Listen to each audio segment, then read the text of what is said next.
Do your OC morphs feel flat? Maybe they feel a little underdeveloped, or you just want to improve your coloring? Using a few simple techniques, I can help you turn your OCs from this to this.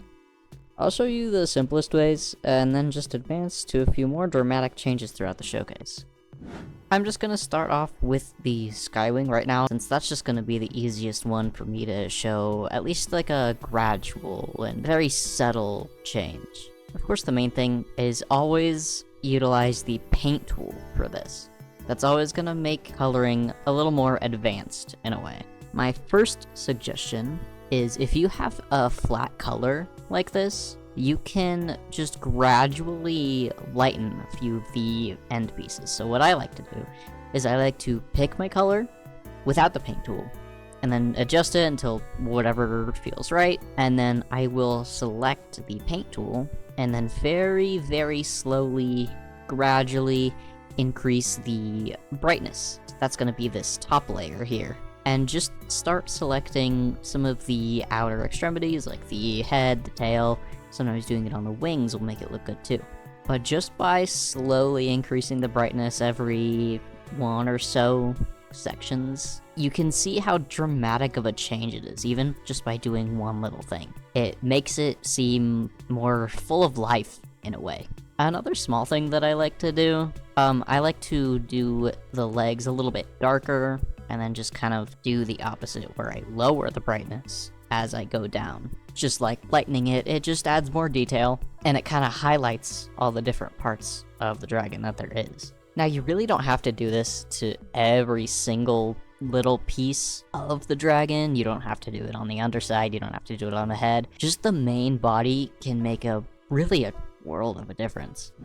Now, I'm going to move on to the ceiling for this, since there's a lot more parts to it, so it kind of looks a little busy either way, but I can still help sort of advance the way that you can color. Something fun you can do is you can match up the wings to the top scales instead of keeping them on the regular scales. That just kind of adds like a little more depth to it. And for this one, since it's a bit of a lighter purple, you can also try just generally doing a gradient from dark to light throughout the entire body. So just kind of starting on the chest and then just gradually lightening it, and then also lowering the saturation, which is that bottom one, which will make it like grayer or lighter depending on your brightness or darkness. Again, it just adds more depth and it highlights all the little parts of the dragon that there are, and you just get more familiar with how certain colors look together,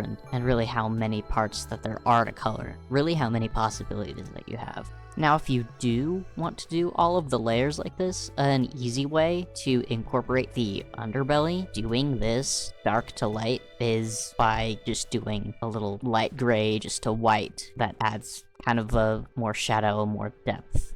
And this is a pretty simple way you can actually kind of divide the head and kind of put more colors into one part by making this as dark as it possibly can go, but then also matching the head with the back scales. It just kind of adds like another layer of depth to it. And then something I like to do with the gills here is I like to put them in a gradient, just following the body pattern. You can match it with the top scales, you can match it with the regular scales. Here, it would probably look best going from the absolute darkest it can go, and then just trying to match it to, like, the very end of the tail. That just kind of highlights the gills somewhat, but it doesn't really take away from the whole body. Now, the scales, they're a lot of parts, so maybe you can feel a little overwhelmed with it, but something pretty easy to do is you can keep light scales on top of darker scales, and the vice versa, putting darker onto where it's light, just to kind of give it more variety instead of just having everything just one solid color. And then for this last one, the rain wings are probably the most intimidating along with the silk wings because they just have all of the colors. But one thing I like to do with dragons that have a lot of colors is just to start them out completely white, and then just kind of go from there. I'm just kind of selecting a base color that I want to kind of branch off of, and I want to kind of utilize a second gradient in here.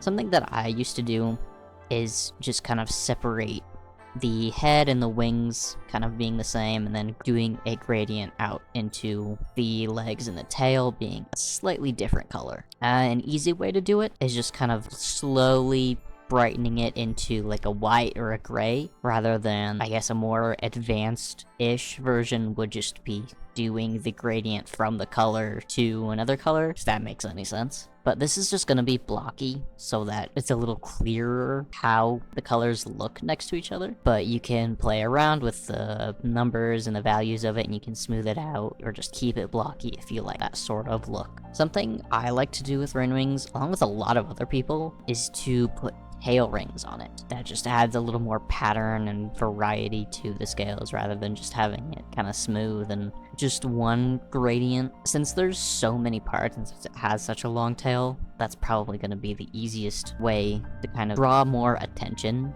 to the OC. What I like to do is I like to match the negative space with the underscales, so you sort of understand where that color came from. I'm kind of going to do the same thing as the top scales, but I'm gonna have it a little bit brighter so that I can go into like a white. It still has that gradient from the green to the blue, but it's a little bit brighter, so it just kind of accentuates the body a little more. And then here's where you can start color matching the top tail rings to the bottom ones. Something I also like to do, especially if there's any sort of red or pink in the palette, is I like to make the ears pink rather than keep them a color of the underbelly, just to kind of add a little more realism to it. Something I like to do with a lot of the models is to make the main bulk of the head the same color as like the head when you color it with the scales, and then color in the little finer details so that there's a little bit more of a pattern there as well. And then just kind of going more into it, the body on this specific dragon is very bright, so just to kind of balance that out, you're probably going to want to make the wings and the frill and the claws and horns darker. What I'm doing here is I'm just matching it with the green, since there is quite a lot of blue, but just kind of balancing it out just makes it feel full in a way. You don't really feel like you're missing out on any color. And then one last thing that I do really like to do, most of the time you're gonna color the eyes normal. It's gonna be whatever color, and then the pupils are gonna be black. Make the eyes white, of course, and then color the pupils like a little bit of a dark color. And then, of course, with this new update, you can color them separately, do whatever you like with it, but it kind of creates that illusion that there's a smaller pupil in there as well. That's pretty much all I have for you right now. I can do another little guide about more in-depth colors. Maybe I can do more accessories. Maybe I can do the tribes with a lot more wing parts, like the silk wings and eye wings as well. Just, let me know what you'd like to see, and I can see if I have any tips or advice for you. Feel free to reference these morphs that I've made, or copy them just for practice. They're not any specific characters that I own. They're literally just for this video, so if anyone tries to come at you if you copy these down or use the exact same methods, just a few different colors, don't worry about it. You're totally fine just to use these as little or as exact as you would like. But anyways, that's all I have for you today. I will see you in whatever I upload next.